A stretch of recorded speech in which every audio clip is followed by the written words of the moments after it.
আপনি এখন থেকে বিকাশের মাধ্যমে স্টেটমেন্ট ডাউনলোড করতে পারবেন। আপনি সারা বছরে কত টাকা পে বিল করেছেন, মেক পেমেন্ট করেছেন, ক্যাশ আউট করেছেন, ব্যাংক টু ব্যাংক ট্রান্সফার করেছেন, এরকম সমস্ত বিবরণী এই স্টেটমেন্টের মাধ্যমে দেখতে পারবেন। এবং আপনি দেখতে পারবেন আপনার এক বছরে কত টাকা খরচ করেছেন। এখানে যদি আমি একটু ওভারভিউ দেখাই, আমি জুলাই 1, 2023 থেকে 30 জুন 2024 এই এক বছরে টাকা খরচ করেছি। আমি টোটাল ক্যাশ ইন করেছি 83,244 টাকা আর খরচ করেছি 83,239.03। এরকম আপনি বিকাশ থেকে সামারাইজ স্টেটমেন্ট ডাউনলোড করতে পারবেন, সংক্ষিপ্ত বিবরণী। আবার আপনি চাইলে ডিটেলস বিবরণীও ডাউনলোড করতে পারবেন। আপনি কোন দিন, কত তারিখে, কার কাছে, কোন মাধ্যমে কত টাকা ক্যাশ ইন করলেন বা কত টাকা ক্যাশ আউট করলেন, কত টাকা চার্জ কাটলো, এরকম A to Z দেখতে পারবেন এই ভিডিওটির মাধ্যমে। চলুন এই ভিডিওটি কিভাবে করা যায় দেখা যায়। সর্বপ্রথম আপনি আপনার বিকাশ অ্যাপ্লিকেশনটি ওপেন করে নেবেন। বিকাশ অ্যাপ্লিকেশনটি ওপেন করে নেওয়ার পর ডান পাশে যে বিকাশের যে লোগোটা আছে এখানে ক্লিক করবেন।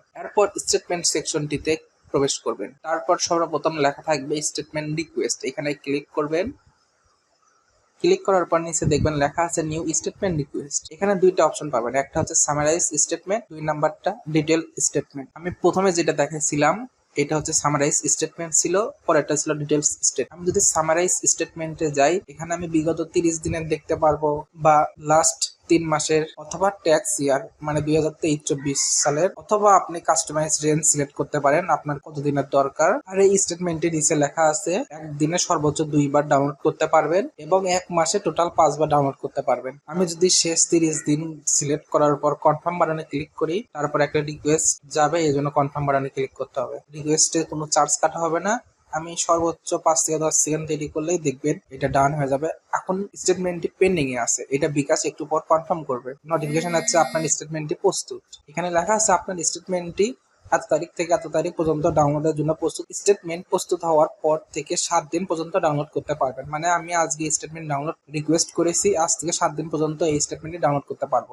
আর এই স্টেটমেন্টটি আমি ওপেন করার জন্য আমার 11 ডিজিটের বিকাশ নাম্বার দিয়ে ওপেন করতে হবে। এটা আমার এই পিডিএফ ফাইলের পাসওয়ার্ড হিসেবে গণ্য করা। স্টেটমেন্ট দেখুন বাটনে ক্লিক করার পর এরকম একটি অপশন আসবে। তারপর প্রথম যেটা আছে টাইম দেখবেন 12টা, ডাউনলোড বাটনে ক্লিক করলাম।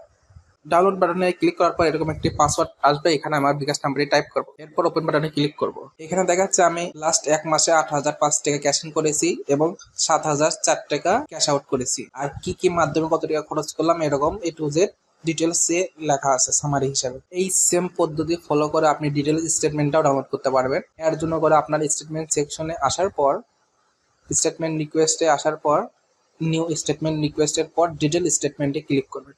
এখানেও প্রসেসটা সেম, বিগত 1 মাস বা বিগত 3 মাস বা কাস্টমাইজ রেঞ্জ। আর কন্ডিশনটা একটাই, একদিনে সর্বোচ্চ 2 বার স্টেটমেন্ট ডাউনলোড করতে পারবেন রিকোয়েস্টের জন্য এবং 1 মাসে সর্বোচ্চ 5 বার করতে পারবেন। এছাড়াও লেখা আছে maximum the range of A detail statement is 6 মাস। সর্বোচ্চ 6 মাসের রেঞ্জ আপনি সিলেক্ট করতে পারবেন। এভাবে আপনারা খুব সহজে বিকাশ থেকে এখন স্টেটমেন্ট ডাউনলোড করতে পারবেন। ব্যাংকিং এ যেরকম দেখায় কত টাকা ক্যাশ ইন হয়েছে, কত টাকা ক্যাশ আউট হয়েছে, এরকম। Thank you for watching this video.